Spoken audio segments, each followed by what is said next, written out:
Assalamualaikum warahmatullahi wabarakatuh. Perkenalkan nama saya Nirma Nurdiana dengan NIM 2306001101147.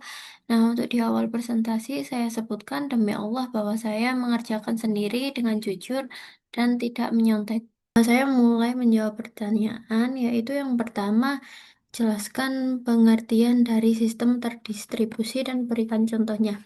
Nah, sistem terdistribusi itu sendiri dia itu merupakan kumpulan komputer ya yang mana dia itu saling terhubung melalui jaringan dan dia itu bekerja sama sehingga bagi pengguna itu tanpa tampak kayak sebagai satu kesatuan sistem yang koheren.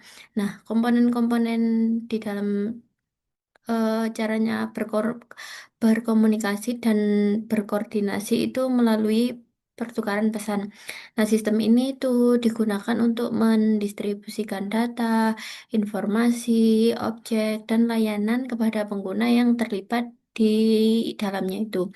Nah, untuk contohnya sendiri itu ada marketplace seperti Shopee, Tokopedia, Bukalapak, terus ada apa lagi? GoFood, ShopeeFood seperti itu yang memiliki banyak server di lokasi yang berbeda-beda. Tetap tapi bagi pengguna itu terlihat seperti satu sistem yang satu atau tunggal gitu. Nah, yang kedua yaitu sebut dan jelaskan tentang karakteristik sistem terdistribusi. Nah, untuk karakteristik sistem terdistribusi ini ada 5 ya, ada 6. Yang pertama itu ada resource sharing, yang artinya itu kita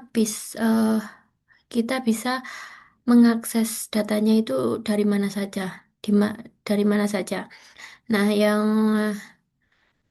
kedua, oh, untuk contohnya itu kayak web gitu, aplikasi web atau mobile. Nah, itu kita bisa akses datanya dari mana saja kan.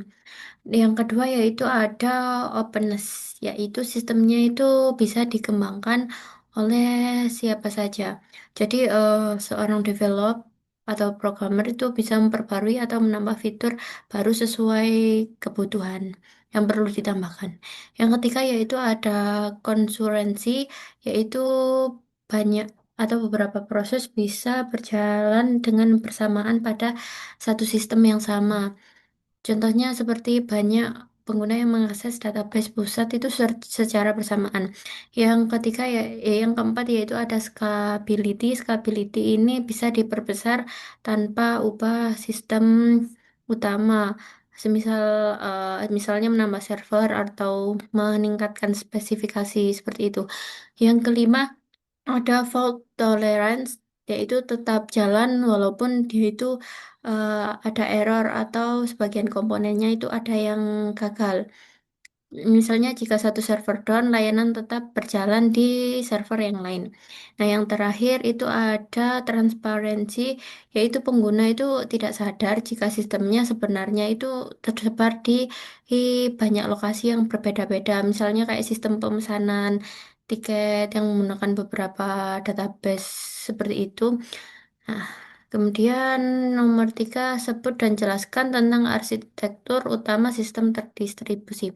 Nah, untuk arsitektur utama sistem terdistribusi ini secara umum itu ada 2, yaitu master slave dan peer to peer. Nah, untuk master slave itu ada pusat koordinasinya. Jadi master slave ini gampang dikontrol, tapi bisa jadi bottleneck atau terlalu banyak beban. Nah, kalau peer to peer ini semua semua komputer itu sejajar, jadi lebih tahan apa ya?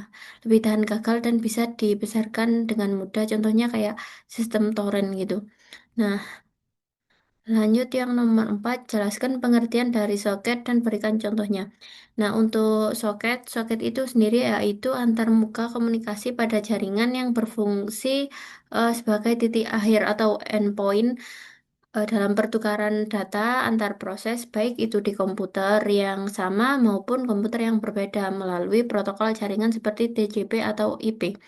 Nah, untuk eh, aplikasi yang menggunakan soket ini contohnya seperti FileZilla, transfer file, aplikasi chat seperti Discord gitu, mesin ATM gitu. Jadi dengan soket ini dua aplikasi bisa saling kirim data kayak di chat, transfer file, FileZilla tadi atau bisa jadi game online. Nah, untuk yang nomor 5, jelaskan pengertian dari port dan sebutkan jenisnya. Nah, untuk port sendiri itu adalah semacam jalur komunikasi logis yang dipakai aplikasi itu untuk tukar data. Ada 3 jenis port, yaitu yang pertama ada wheel count dari 0 sampai 1023. Nah, itu dipakai sistem kayak HTTP atau FTP. Nah, untuk yang kedua yaitu ada port registered untuk aplikasi tertentu atau penggunaan internal. Nah, yang terakhir ada dynamic port yang sifatnya itu dia sementara yang digunakan oleh klien untuk koneksi dinamis.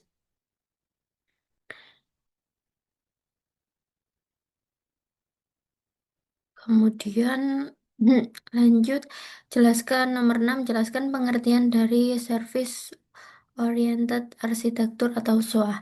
Nah, untuk SOA sendiri itu merupakan gaya arsitektur di mana sistem ini dibangun dari kumpulan layanan kecil yang saling berkomunikasi lewat jaringan. Nah, setiap layanan berdiri sendiri, bisa dipakai ulang dan bisa berinteraksi meskipun beda platform ataupun beda bahasa pemrograman. Baik, lanjut nomor 7, sebut dan jelaskan servis di SOA. Nah, dalam SOA itu ada 3 jenis servis. Yang pertama ada Busino Service, dia itu yang menangani proses bisnis utama atau menangani logika bisnis. Yang kedua yaitu ada Enterprise Service, yaitu dia itu untuk menghubungkan berbagai aplikasi di perusahaan atau menangani integrasi antar sistem HAM dan aplikasi dalam suatu organisasi atau perusahaan seperti itu. Dan yang ketiga itu ada infrastruktur service yang dia itu yang menyediakan layanan pendukung seperti autentikasi, logging, keamanan, dan monitoring sistem. Baik, lanjut nomor 8, jelaskan pengertian dari RPC dan swap.